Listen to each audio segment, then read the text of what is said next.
Un héros comme on n'en fait plus, modèle d'altruisme et de courage, Saint-Exupéry est un modèle à imiter. C'est en tout cas le message transmis aujourd'hui aux futurs diplômés de la base aérienne de Rochefort. 70 ans après la disparition d'Antoine de Saint-Exupéry, la base aérienne 722 de Saintes lui rend hommage tout au long de cette année.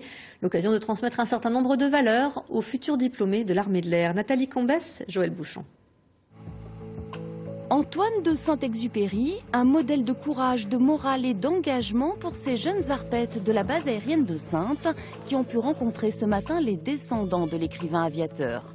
Parmi eux, son arrière-petit-neveu qui marche ou plutôt qui vole sur les traces de son aïeul. J'ai pas le souvenir, en remontant très loin dans mon passé, d'avoir voulu faire un autre métier que celui de pilote.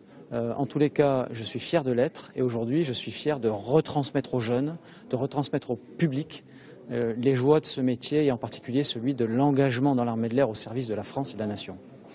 Il y a presque 70 ans, en juillet 1944, Antoine de Saint-Exupéry s'envolait pour sa dernière mission militaire. Disparu en mer, il sera déclaré mort pour la France l'année suivante. Si aujourd'hui l'école d'enseignement technique de l'armée de l'air le met à l'honneur, c'est pour inculquer certaines valeurs à la jeune génération. C'est quelqu'un qui s'est illustré par son courage, par son audace, par son exemplarité.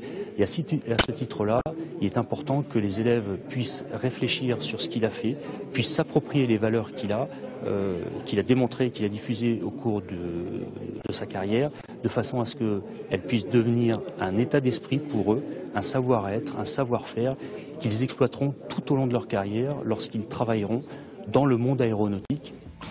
En hommage au père du Petit Prince, l'œuvre la plus traduite et la plus lue au monde après la Bible, l'école a inauguré ce matin une fresque réalisée par les élèves et baptisée la salle de travaux pratiques, un hangar aéronautique qui porte désormais le nom d'Antoine de Saint-Exupéry.